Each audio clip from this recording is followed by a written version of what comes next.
The evening was calm, but Obina's heart was far from it. As he sat quietly in the living room, his thoughts were heavier than the harmattan dust that clung to the air. Tabena noticed his father's silence and asked softly, "Papa, are you okay?" Obina forced a weak smile. "I'm fine, my son." But inside, he was drowning, tired of fake smiles, tired of family members who measured love by the size of his bank account. He wanted to know the truth. If the wealth disappeared, would his family still stand by him? That night, long after everyone had gone to bed, Obina sat in the dim glow of his study lamp and dialed his loyal assistant, Ifani. "Ifani," he said, voice steady but low, "transfer every kobo to my private account. Close the companies for now. Tell everyone I'm on a break." "Sir, are you sure?" Ifani's voice trembled. "This will shake your whole family." "That's the point," Obina replied, eyes narrowing. "And remember, no one must know I'm still rich." The next morning, Obina called everyone to the living room. Amaka entered, wrapper loosely tied, irritation in her eyes. "Why are we up this early?" Obina took a deep breath. "I have bad news. I've lost everything. The businesses have collapsed. The banks froze our accounts. We have nothing." Amaka shot to her feet. "Nothing? Are you mad? This is not possible." "I wish I was joking," Obina said. "We must leave this house today. The only place we can go is my late father's small house in the village." "Village?" Chisholm's voice was high-pitched with disgust. "God forbid. Me, Chisholm, in a village?" Tabena looked at his father, eyes searching. "Papa, is this serious?" Obina nodded gravely. Amaka's face twisted in rage. "You useless man. How can you lose everything just like that? What kind of man are you?" Obina didn't respond. He turned and walked away quietly, shoulders heavy. Tabena followed, placing a gentle hand on his father's arm. "Papa, don't worry. Everything will be fine." A faint smile crossed Obina's lips, a tear breaking free. "You don't know how much that means to me, my son." By evening, the echo of emptiness filled their once lively mansion. No maids bustled through hallways. No drivers waited by the gate. Obina drove a small, aging car that Ifani had bought for the plan. The journey to the village was long and dusty. Amaka complained about every pothole.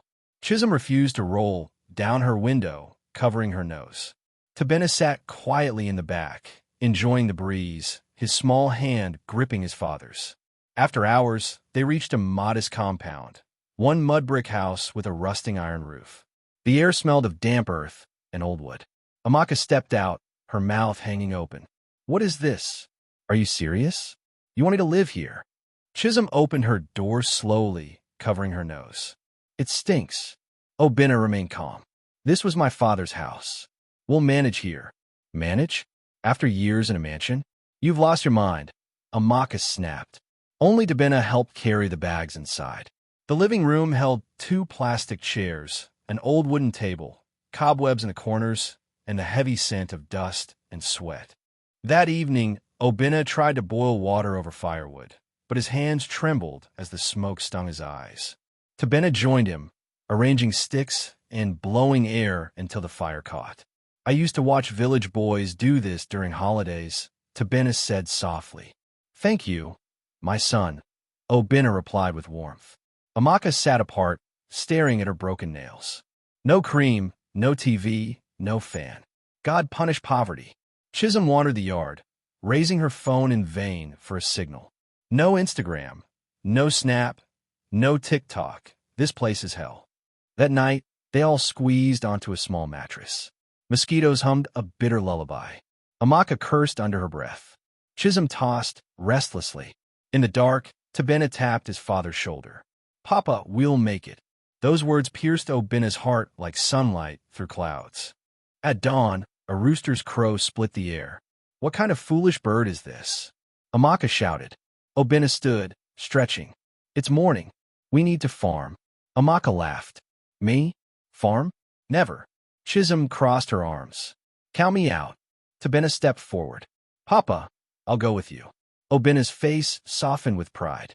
While father and son worked under the scorching sun, Amaka stayed behind.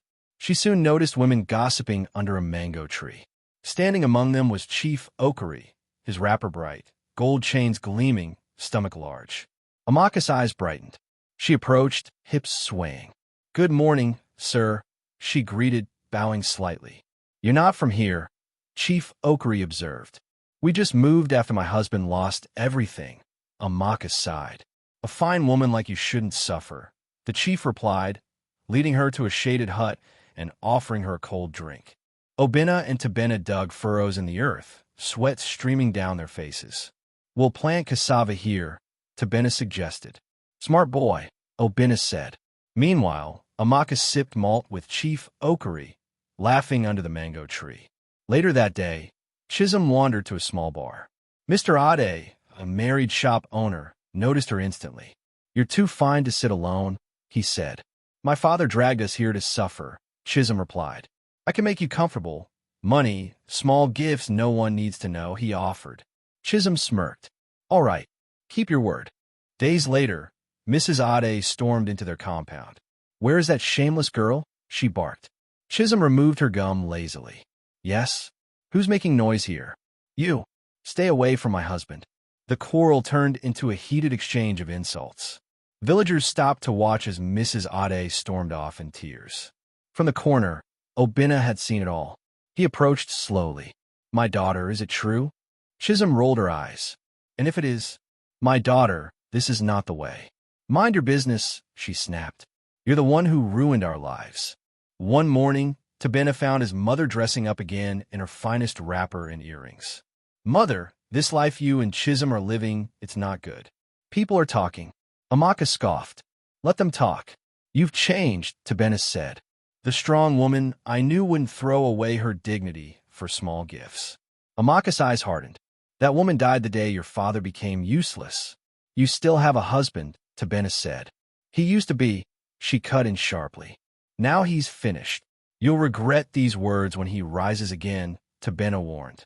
Amaka laughed bitterly. "We'll see." On the way to see Chief Okari, Amaka met Ijoma, one of his wives.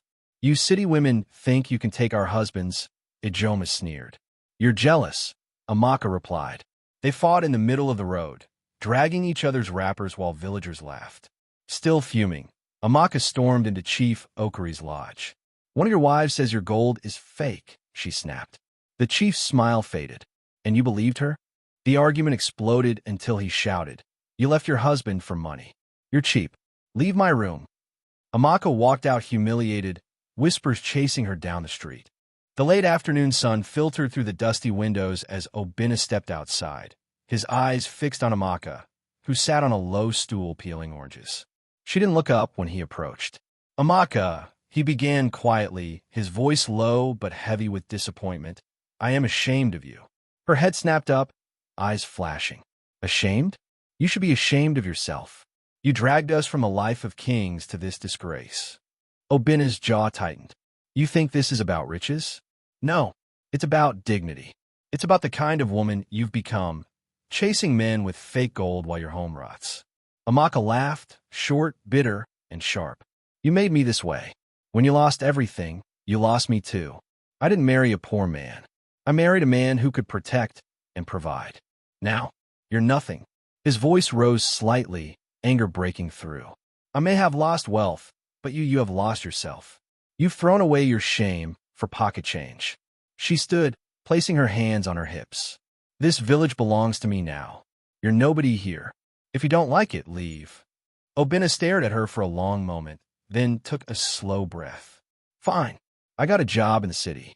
We leave tomorrow morning." Her eyebrows shot up. "A job? Doing what?" "As a security guard," he replied calmly. There was a pause. Then Amaka threw her head back and laughed, loud and cruel. "Security man? At your age? You're truly finished. So you want me to follow you and become Madam Security?" "God forbid." Obina didn't flinch. "I didn't ask you to follow me. You've already made your choice." She laughed again, shaking her head. "Good. I prefer staying here where at least I can breathe." The next morning was unusually silent. Tabena emerged from the small room with his bag already packed. Amaka and Chisholm sat outside, eating roasted corn, pretending not to notice him. "Ready?" Obina asked, holding a small leather bag of his own. "Yes, Papa," Tabena replied. They walked together down the dusty road to the village motor park. Neither of them looked back. Hours later, after the long bus ride into the city, they stepped out onto busy streets buzzing with cars, buses, and hawkers calling out goods. Tabena's eyes widened. It had been months since he'd seen such life and energy. "Papa, where are we going?" he asked as they wove through traffic and side streets. "You'll see," Obina replied, a faint smile tugging at his lips. Finally, they stopped in front of a towering white mansion, surrounded by a tall fence and gleaming electronic gate. The garden inside was lush, with flowers neatly trimmed and a fountain spraying water into the air. Expensive cars gleamed in the driveway. Tabena turned to his father, confused. "Papa, is this where you work now?" Obina reached into his pocket, pulled out a remote, and pressed a button. The massive gate began to glide open silently. "No, my son. This is our home." Tabena froze. "Our home?" "Yes," Obina said with quiet pride. "We were never truly poor, Tabena. I sold the old mansion and set this aside. I needed to test everyone, to see who loved me, and who only loved what I could give them." Tabena's mouth opened, but no words came. "So, all this time in the village, it was a test." Obina nodded. "A test of loyalty. Your mother and sister, they failed. But you stayed. You stood by me." Tabena swallowed hard, a storm of emotions swirling inside him. Relief, sadness, and anger all at once. "I'm not happy you lied to them, but I understand why you did it. I just wish things could have been different." Obina placed a hand on his son's shoulder. "I wish that too, but some truths must be faced. We can't change people, only how we react to them. Now, let's make this our home, and live in a way that honors what matters most." As they walked through the mansion, Tabena ran his hands along the polished walls, staring at the art, the grand staircase, the soft leather furniture. It felt like stepping into another world. Yet this time, he understood the cost of comfort. Meanwhile, back in the village, Amaka and Chisholm lounged outside the small mud house, lazily fanning themselves. A tall, thin man approached quickly, holding a rolled newspaper. It was Ikena, the village's best-known gossip. "Good afternoon, Madam Amaka." "Sister Chisholm," he greeted, slightly out of breath. Amaka looked him over with suspicion. "Ikena, what is it? Did you come to borrow pepper again?" "No, madam," he said eagerly. "I just returned from the city yesterday, and you won't believe what I saw with my own eyes." Chisholm yawned dramatically. "If it's not about money or fashion, don't waste our time. It's about your husband, Mr. Obina," Ikena pressed on. Amaka's eyes narrowed. "What about him?" "He's rich again," Ikena declared. "I saw him living in a mansion, bigger than the one you people lost. Marble floors, big fountain, fine cars. I swear on my life." Amaka burst into loud laughter. "Ikena, you must have been drinking burukatu in the city." Chisholm joined in. "Our father? Rich again? Impossible. Maybe he's washing the cars for the real owner. I saw him open the gate with a remote," Ikena insisted. "He told someone it was his house." "Remote?" Amaka scoffed. "Is that proof? Maybe his Oga asked him to clean the place. Don't let city sun burn your brain." Chisholm crossed her legs. "That's how poor people act rich. We know him too well." Ikena shook his head. "But what if it's true?" Amaka stood with her hands on her hips. "Let me tell you now, that man will never make it again. His suffering is permanent." "Finished man." Chisholm smirked. "In fact, if you see him, tell him his wife and daughter said he's still a disgrace." They both laughed loudly as Ikena walked away slowly, shaking his head. The sun was dipping low, casting long golden streaks across the dusty village road. Amaka sat outside the small mud house, a smug smile playing on her lips. Chisholm, beside her, lazily twisted her hair and scrolled through her phone, though the screen showed nothing, no network, just a reflection. After Ikena left with his warning about Obina's supposed wealth, Amaka leaned closer to her daughter, her voice dropping to an excited whisper. "My daughter, let me tell you something I didn't say in front of that gossip." Chisholm looked up, curiosity lighting her eyes. "What is it, Mama?" Amaka smiled proudly. "The king of this village himself has been talking to me. He says he wants to marry me. Soon I'll be queen." Chisholm gasped, her hands flying to her mouth. "Mama." Queen Amaka? With maids and beads. Yes, Amaka said, her voice swelling with pride. Once I marry him, I'll leave this dusty place and move into the palace. I'll have silk wrappers, gold bangles, and servants carrying umbrellas over me when I walk. Chisholm giggled, clapping her hands. Mama, my own man told me he's thinking of divorcing his wife for me. We'll be queens together. They both burst into loud laughter, their voices echoing across the empty compound. No more Daniel asking where we're going, Chisholm said. No more that man with his fake holiness, Amaka added. They leaned back, imagining a life of crowns and silk, blind to the truth that they had already thrown away the real crown, loyalty, respect, and true security. Across the road, two elderly women carrying water paused to watch them. One shook her head and muttered to the other, "They are celebrating their own downfall." But Amaka and Chisholm didn't hear. They kept laughing, toasting a future that was built on sand, not knowing the tide was already rising. Far away, in the city, Obinna and Tabena were sitting in their new mansion's living room, planning the days ahead, a life of renewed values and dignity. For them, the storm had passed. For Amaka and Chisholm, the storm had not yet arrived. But when it came, it would sweep away every illusion they held so tightly.